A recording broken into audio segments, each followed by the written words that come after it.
Coming up on Look Today, well, the Lake George Association receives an historic electric powerboat. I've got details. And tobacco use is banned at the Queensbury Municipal Center. More on that coming up. Plus, New York State United Teachers endorses Congresswoman Elise Stefanik. I've got those details. And it's all ahead on Look Today.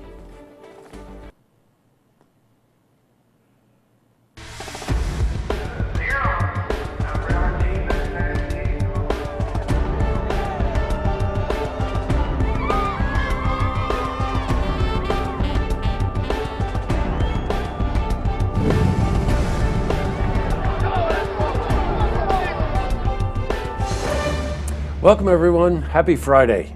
I'm J. Hood Jackson and this is Look Today. Tonight's program, I sit down with Judy Mahar. She's an historian and she's here to talk about the 150 years of the Saratoga Regional YMCA. And guess what? We traveled to Ticonderoga to talk to James Cawley. Now he's a Star Trek superfan. We discussed the second annual Trek-Conderoga, which is a Star Trek event starting today in Ticonderoga and lasting through the weekend. Plus, we've got your weather for the Tri-North counties, but first, these headline stories. Well, in our lead story, the Lake George Association was recently gifted an historic boat, and it's powered by electricity. The boat is a 34-foot Elco Cruisette. This historic boat was renovated by Hall's Boat Corporation. The upgrades include replacing the original engine and the gas tanks with environmentally friendly equipment. Now, the new vessel will be used for educational programs and touring project sites on the shoreline. Well, we spoke to Walt Lender. He's the executive director of the LGA. It's a beautiful old plastic wooden boat now with a brand new electric motor, so we can take people out on the lake and we can do programs that are educational, that familiarize people with Lake George. And we can do it with our staff, not having to talk over the noisy sound of a loud engine. Congratulations, Walt. I've seen this boat on the lake. It is an absolutely stunning restoration and is powered by a hybrid system. In other news, well, tobacco has been banned at the Warren County Municipal Center. Discussion on the topic has been ongoing, but when wood mulch next to the building caught fire from a discarded cigarette butt, it was obvious that steps had to be taken. Well, employees can still smoke. However, they have to be 50 feet away from the building. Note to self, you don't throw cigarette butts into open gas containers, wood mulch, or how about piles of old newspapers? Switching from news to weather, the heat wave is still in effect, but today we saw some overcast skies and some rain.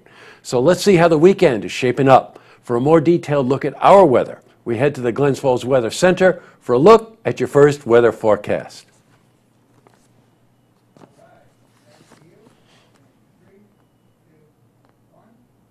Back to the news. Well, my home away from home, Gaffney's Restaurant in Saratoga, has announced that it will be competing in the 9th annual New England Chowder Fest competition. Well, we spoke to John Baker, the owner of Gaffney's.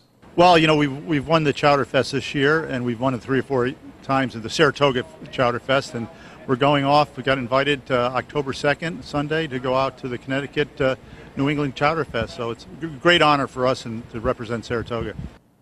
Now, the event showcases 40 award-winning restaurants representing every New England state as well as Seattle, Washington.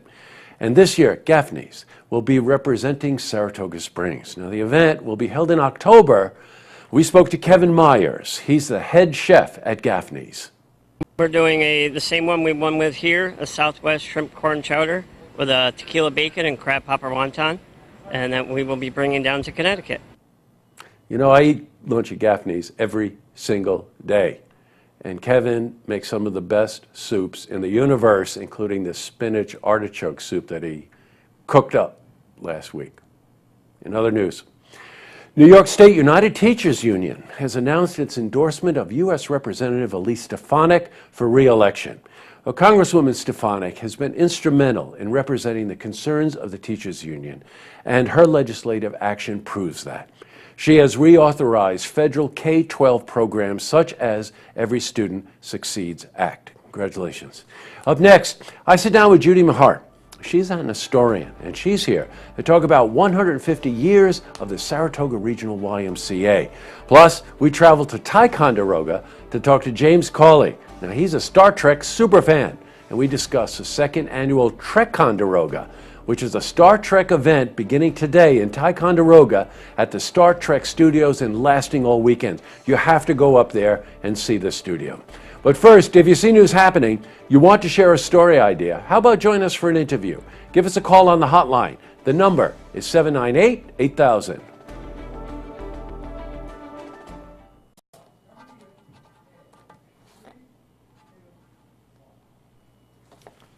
Hello there. All right, that's all the time we have for this edition of Look Today. It's Friday, I got a bunch of lookouts, but we have to start with thanking Drew and Andrew, Jack and Joel, Jesselyn and Norm for making this program possible each week. Also, we got word that Will Severin, who's involved with Creative Place International over at the Dance Museum, it's his birthday. Happy birthday, Will. And then just a couple of events that I have to tell you about. This week, I interviewed Jonathan Newell, and he's behind the British Invasion 2.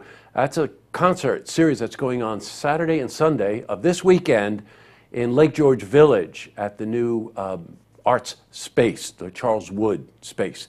And it's going to really be something. A lot of very talented musicians, including a full string section to help them when they do some Led Zeppelin songs. So you want to do that. And I can't talk enough about that road trip we took up to Ticonderoga last week to see this Star Trek studio.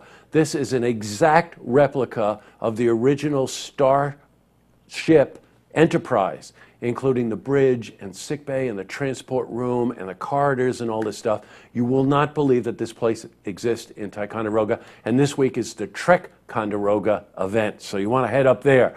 And last but not least, my wife and I attended the Adirondack Theater Festival's presentation last night of Everything in Its Place. Many of you know who Mark Summers is because of the program Double Dare. And this was sort of an expose of his life. It was beautifully executed, and once again proves that Chad Rabinovitz and the gang at the Adirondack Theater Festival is bringing some very, very interesting theater to our region. So congratulations to Chad and his group. That's it. Tonight on Look TV, it's Tracks, our music show. We have a new season starting in September. And don't forget, tune in Monday night for the stories that matter to you. Have a safe weekend, everyone, and good night.